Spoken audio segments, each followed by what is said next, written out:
The Martin B-57 Canberra was a British-designed, American-built, twin-jet tactical bomber and reconnaissance aircraft that entered service with the Air Force in 1953. The B-57 Canberra holds the distinction of being the first jet bomber in U.S. service to drop bombs during combat.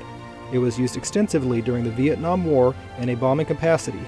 Variants were also produced and served as high-altitude aerial reconnaissance platforms and as electronic warfare aircraft. In 1954, the Air Force placed an order for 250 C-57B models. The definitive B-57B, which introduced numerous improvements, made its first flight in June 1954. The substantial design changes between the B-57A and B-57B models resulted in delays to the overall program as well as incurring substantial costs. In response to the sound performance offered by the B-57B, the Air Force elected to place a large second order. This included a further 100 B-57B bombers, 38 B-57C trainers, and 20 RB-57D high-altitude reconnaissance aircraft.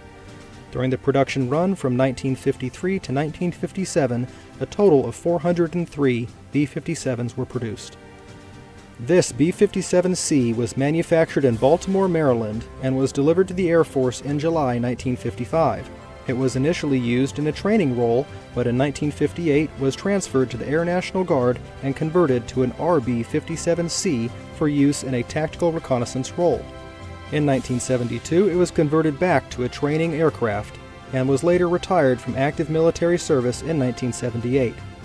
The Canberra was the primary aircraft of the Arkansas Air National Guard at Adams Field and Little Rock Air Force Base from 1958 to 1965.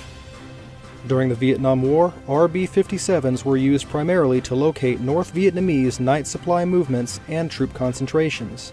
In 1970, Canberras were credited with collecting 94% of this battlefield intelligence.